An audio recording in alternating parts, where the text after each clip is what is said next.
Now they're shopping for someone in a trade. Yeah, I look at what the Kings did. Which deal do you wish the Leafs did that happened yesterday? Name one. I guess Tanev, Yeah, kind of. Like 2.5 for 4? I would Or have taken Brock Besser. Or depth guy. yeah, I'd take Brock Besser too. I'd take Brock Besser. At that number? Yeah. I don't know. He's another shoot first, slow-footed. Yeah. Not to completely get off topic here, but like, how does the Vancouver Canucks go from we don't want this guy on a long-term deal, we couldn't even get a first rounder for him, to giving him 7 years And even Besser, $50 million? Besser said, like, How? day of, he had full plans to not return, and then they called him and surprised him with an offer, and he was like, okay. Like, they both kind of just went, all right. Because they're like, what else are we going to do? Yeah. Good question for our Dan Murphy, who And- joined us at the top of the hour. What's the relationship with Brock Besser and Quinn Hughes? I'm assuming very tight. I don't know. I mean, two American Couple guys. American plays like boys? yeah, I don't think it can hurt, can't hurt. right? Can't hurt. But even with Mitch Marner in the lineup, there were scoring issues here. Well, in So- the playoff. So, where's the scoring coming from? You know, I don't think they're as dead in that regards as other people. You know, Matthews scored 33 last year, a year after getting 69. He's not a 33-goal scorer. You know, like, I think he can give you 50 next year. There's another 20. Who's he playing with? Nyes and It could be Michelli or Domi or Malgin? Certainly he needs someone else. The one year he had Domi and Bertuzzi, he outscored his pace than when Marner played on his line, so I'm not too worried about him getting to 50. Okay.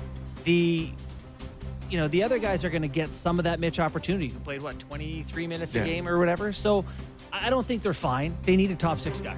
I'm not saying they don't, but I'm saying I don't think they're going to be a bottom 10 offense next year. Could be wrong, but Where's that top 6 guy coming from, you say? that's a good question. That's something, maybe we can ask Brad after the break. There are, I think, was it Elliott that mentioned Kadri now? No, I don't think that was right. No? I don't think that was Okay. right. But I saw that too, and I got really excited about it. You did. And I think it was something. That's someone you like? Would that ease your mind a little bit if Yes. Kadri finds his way back to Toronto? Yeah, of course. Absolutely 100%. Yes. It's interesting. They suddenly have a lot of centers. Waugh can obviously do it, and Lawton can do it, and hell, Lorentz has done it in the past. Tavares, Matthews, Domi can do it. They got a lot of centers. Quantity, lots of quantity. Yes, totally. They don't have. Nylander can do it. Yeah, we'll never know. We'll never know. I wonder if Rube will come out and like, we're gonna really try it this year, I hope. and then they just don't again. So if Kadri's out there and you're trying to now build a deal that would satisfy Calgary, I'm not even sure the Leafs have what it takes to do it. I don't think that was possible. How about Callie Yarncroc, David Kampf, Yeah, Nick yeah. Robertson in What was the range 2029 for years? second Connor round. Brown, Bracco in a second? Was that? How about, That's exactly a first, a second, and someone?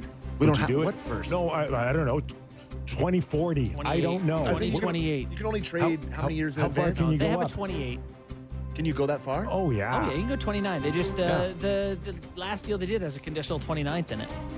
Oh my God. Yeah, you can go. They got their 2028 first. Isn't it kind of over for like getting rid of all these first and second rounders, even if they are 2 or 3 years from now? Isn't it time to stop that? Well, it's two different conversations. You could say Stop it is getting time into to debt's stop. a good thing. You could say it's time to stop, or it's time to just get rid of them all.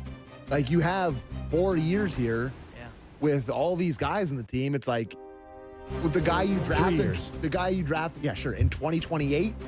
Like, boy, he's gonna be a great third line center when gotta tell you, everyone's gone. When you're talking about like asset management, like you look, Carolina took a licking for the Rantanen thing. They turned expiring Natchez and Jack Drury into Stankoven extended, Keandre Miller, and they have 4 first-round picks in the next 3 years.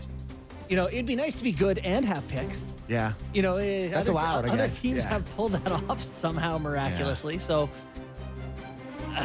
I don't know. I don't know when, if you spend them or stop spending them. I'm now at the point where, like, Maybe stop. It's too deep. what do you call it? Billy Ball or Billy Bean Ball? Yeah. Like Moneyball. Moneyball. Like we saw a little Moneyball yesterday out of Brad Tree Living. Yeah. Do you think? This may be the only way here. I am not a fan right now of any more top picks, no matter how far in the future they are, or Easton Cowan. I don't think I would put him out there right now for Kadri. No, I'm ready to see Cowan. I'm ready to let Cowan have a run at things and see if he's. We should break. General manager's calling in 5 minutes. So. Okay, Brad Tree Living, a lot of questions for the general manager of the Toronto Maple Leafs next on the Real Kipper and Bourne Show. Welcome back to the show. Nick Kiprios, Justin Bourne, Sammy McKee in a few minutes or shortly. Brad Tree Living, general manager of the Toronto Maple Leafs, will join us. Outside of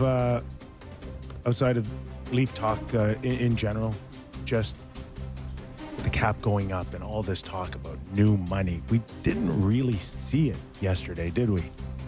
Yeah, I don't know. Ken Holland saw it. Oh. Yeah, Ken Holland. Okay, let's pick up the conversation with the general manager of the Toronto Maple Leafs, Brad Tree Living. Tree, thanks for joining us. I know maybe some Leaf fans, I don't know if I want to use the word disappointed or not, but there wasn't a major signing with one of the top free agents available yesterday to fill in maybe for Mitch Marner. But how would you have described your last 24, 26 hours so far? Well, thanks for having me on, guys, first of all. Well, it's been busy as it is on July 1st. Really, I think this probably it went, I think, as we anticipated. And by that, I mean the majority of players that we looked at as potential fits for us were re-signed to their teams, right? So it's one thing to speculate about who's going to get signed and who would look good. It's another for players to actually get there. So when you looked at that pool of players that we felt could fit into a spot for us, if you talk about, a top 9 role, a top 6 role higher in your lineup, the pool became increasingly shallow from what the projections were. When you look at who's a projected free agent on June 27th, that pool of players became a lot less on July 1st. And so we certainly were active in talking to, a number of players, and, whether it be, not necessarily wanting to, not seeing a fit with us or not wanting to come here or contractual